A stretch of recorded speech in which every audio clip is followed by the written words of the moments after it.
I don't really have much of an opening statement. I'm more interested in answering questions once you're done with the student athletes. Okay. Any questions Thank you. for Isaac?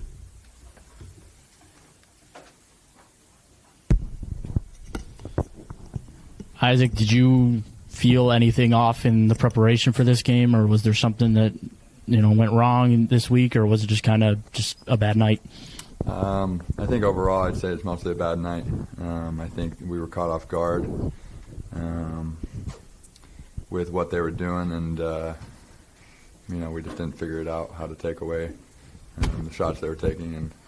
And credit to them, they had a really good night as a team. 45 for 75 from the field, 50% from three. So, yeah.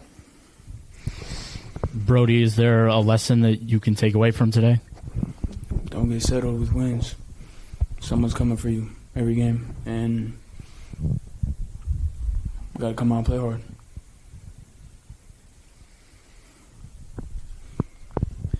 Brody, how difficult is it going up against the press that they bring when they're pressing for a full 40 minutes or most of the game? And so how difficult is it for you to set up the offense and trying to break that and get the offense into rhythm? I mean, it's just super fast-paced. Try to speed you up, and they did. I mean, we played at their speed, and obviously we play at a fast pace as well, but I think we fell into what they wanted to do, and I think it translated to the defensive end. Well, I think that was more important than the offense, in my opinion. Just not getting to the right spots, not doing what we've done the last 6 months. Like, just our slides. Comes down to the basic things, and we didn't do that, and we got to do better. Anything else for Isaac Brody?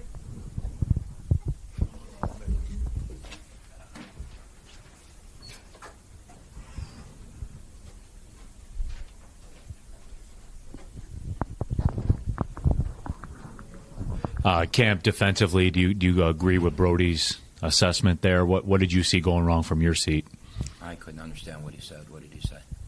Talked about the slides weren't good, and Nothing was good. There was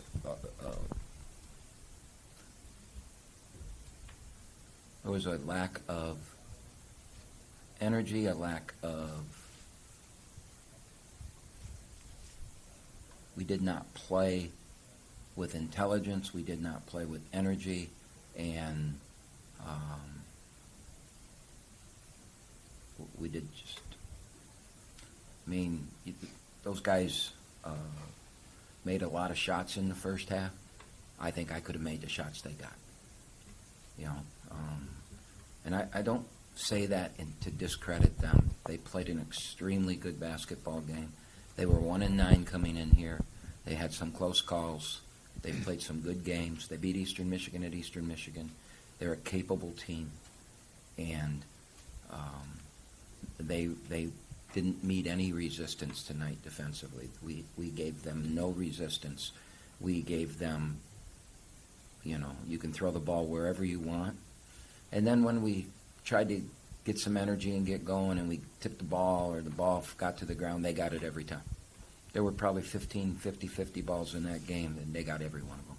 And it usually led to a basket. They sensed that they could win, and they picked their game up in the second half. And then when we made a run, we made some really, really unintelligent plays on offense in transition. We had people open, and somebody tried to do it themselves. And I thought we played a very selfish game offensively, and I thought we played no defense at all. It was, we just were talking on the radio show the other night. We were talking to them about, the improvement defensively, how we went from the 8th ranked team defensively in the league to the 2nd ranked, was coming into this week. And today we gave up maybe the highest points per possession in a league game I've ever seen a team give up. They played the first half at 1.89. I've never seen that. And for the game, they finished 1.45. I've seen that, but I've never seen 1.89 before. So there's a reason for that. Much of it was them, much of it was us.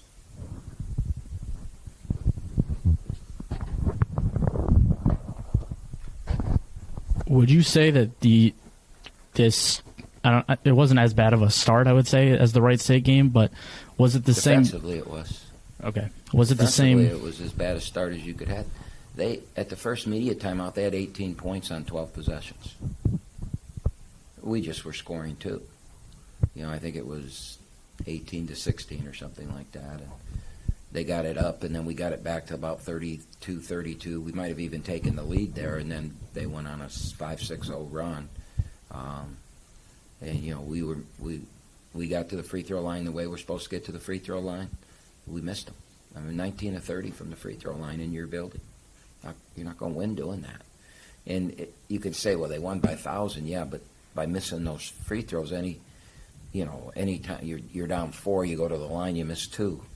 You miss the front end, do those things that instead of it being a 2-point or an 8 to 6 point game, they go down scoring. Now it's back to double digits, and you have to chip away when you come out and play the way you did defensively. All right, they made shots. You gather yourself and you impose your will, and you get better, and you play harder, and you play smarter, and you do the little things to get yourself back into the game. We never did that. We just shot ourselves. We kept shooting ourselves in the foot. How many layups did we miss? How many short? And then we're begging for a foul or something like that. We have an excuse for everything.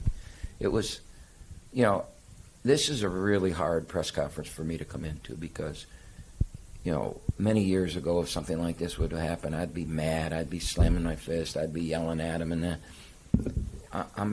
I guess I'm too old for that anymore. I'm just really disappointed in our effort and how we played.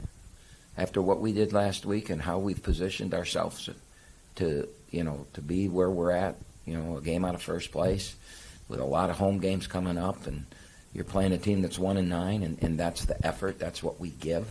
It's hard for me to come in here and keep my composure and not say the things I really feel because I'm not happy about this.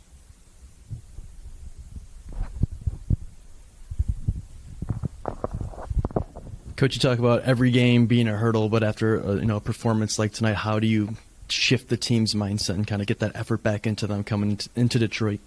We got 10 games left. We're going to play our arch rival. If they can't get themselves and prepare themselves properly and give the type of effort that an Oakland team gives in the Detroit game, then we'll deserve to lose, and we will. If we can't turn that around, this is one game. One night. It's disappointing because, again, we have a good crowd. Again, we're rolling, and this is what happens. I've told them a million times around every corner something bad's waiting to happen. And how you handle your business and how you handle yourself to get, through that bad thing when it happens. And we did not handle ourselves well tonight. Our body language was awful. Our effort was awful. The things that were being said were awful.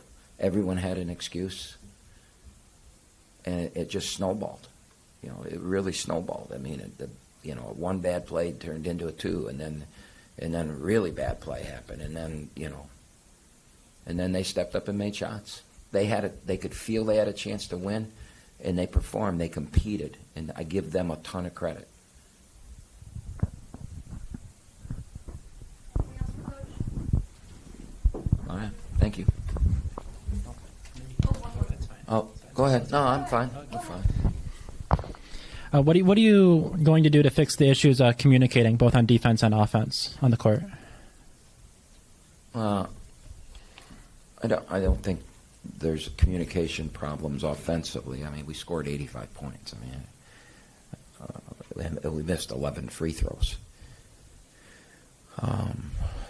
The communication point defensively is always an issue for a coach because great defensive teams communicate. That's one of the hallmarks of a really good defensive team. And we've never said we were a great defensive team, but we've been getting better and better, and we were really good last week and looked like we were figuring it out. But communication is a big part of it. You just keep drilling it, and you coach it, and you continue to pound it down. But when they play with a lack of emotion and a lack of energy, usually communication is the first thing that's gone. because it's hard to play and talk, especially defensively, and especially in the defense that we play. I mean, we went away. Well, we played man-to-man the last 10 minutes of the game. I mean, we don't do that, but that's how bad they were kicking our rear end. And so we went man-to-man, and it worked for a short period of time, but, you know, we don't practice it enough to, if you're going to play it for 10 minutes, eventually we're going to make mistakes in it. So, but it's a good question. We've got to, you know, we just got to keep pushing it and coaching it. Thank you. All right, thanks.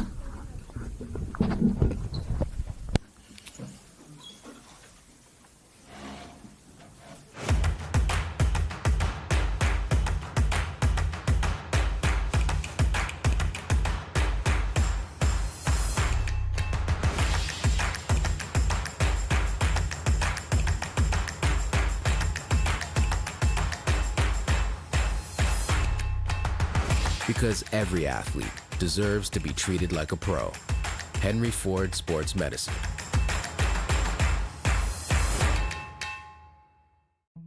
In every moment, in every shared smile, OU Credit Union Visa Signature Card is there, earning 3% cash back on groceries to stock their dorm room, 2% back on fueling up the tank for the journey ahead. With a $100 welcome offer and the first year's annual fee waived, it's more than just a card. It's your partner in making every moment count, even the ones that tug at your heartstrings. Make every moment and every mile more rewarding with an OU Credit Union Visa Signature Card.